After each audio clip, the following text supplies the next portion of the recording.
Chapter 9. Eliza R. Snow's Experience. Glimpses of the life and character of Joseph Smith. Gathering of the Saints.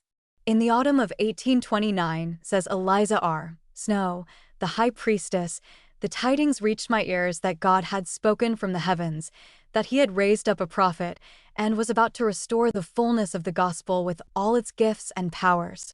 During my brief association with the Campbellite Church, I was deeply interested in the study of the ancient prophets, in which I was assisted by the erudite Alexander Campbell himself and Walter Scott, whose acquaintance I made, but more particularly by Sidney Rigdon, who was a frequent visitor at my father's house.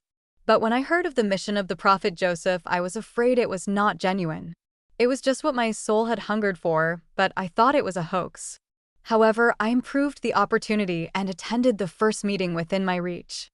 I listened to the testimonials of 2 of the witnesses of the Book of Mormon. Such impressive testimonies I had never before heard. To hear men testify that they had seen a holy angel, that they had listened to his voice, bearing testimony of the work that was ushering in a new dispensation, that the fullness of the gospel was to be restored, and that they were commanded to go forth and declare it, thrilled my inmost soul. Yet it must be remembered that when Joseph Smith was called to his great mission, more than human power was requisite to convince people that communication with the invisible world was possible.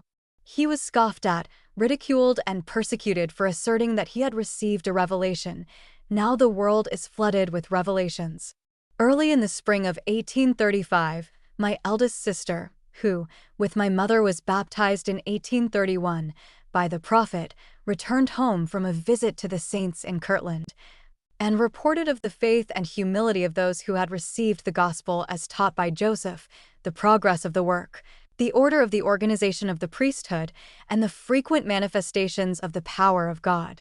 The Spirit bore witness to me of the truth. I felt that I had waited already a little too long to see whether the work was going to flash in the pan and go out. But my heart was now fixed, and I was baptized on the 5th of April, 1835. From that day to this I have not doubted the truth of the work.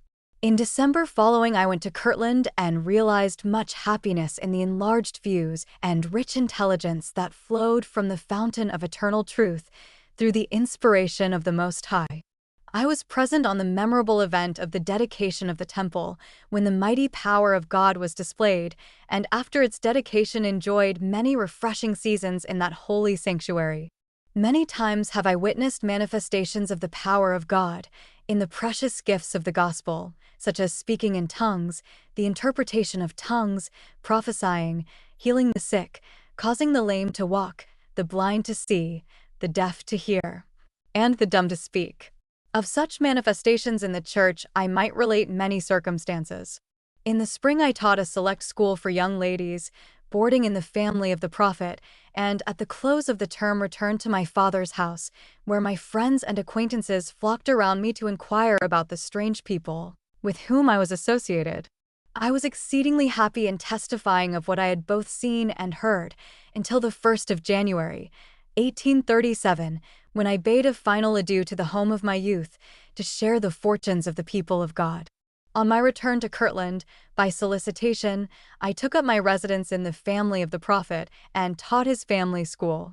Again I had ample opportunity of judging of his daily walk and conversation, and the more I made his acquaintance, the more cause I found to appreciate him in his divine calling. His lips ever flowed with instruction and kindness, but, although very forgiving, indulgent, and affectionate in his nature, when his godlike intuition suggested that the good of his brethren, or the interests of the kingdom of God demanded it, no fear of censure, no love of approbation, could prevent his severe and cutting rebukes. His expansive mind grasped the great plan of salvation and solved the mystic problem of man's destiny. He was in possession of keys that unlocked the past and the future, with its successions of eternities. Yet in his devotions he was as humble as a little child. 3 times a day he had family worship, and these precious seasons of sacred household service truly seemed a foretaste of celestial happiness. Thus commenced that peculiar and interesting relationship between the prophet and the inspired heroine who became his celestial bride, and whose beautiful ideals have so much glorified celestial marriage.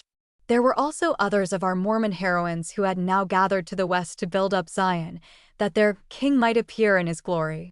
Among them was that exalted woman, so beloved and honored in the Mormon Church, the lifelong wife of Heber C. Kimball. There were also Mary Angel and many apostolic women from New England who have since stood, for a generation, as pillars in the latter-day kingdom. We shall meet them hereafter. And the saints, as doves flocking to the window of the Ark of the New Covenant, gathered to Zion. They came from the east and the west and the north and the south. Soon the glad tidings were conveyed to other lands. Great Britain heard the word of the Lord, borne there by apostles Heber C. Kimball, Orson Hyde, and Willard Richards, and others. Soon also the saints began to gather from the four quarters of the earth, and those gatherings have increased until more than 100,000 disciples, the majority of them women, have come to America as their land of promise, to build up thereon the Zion of the last days.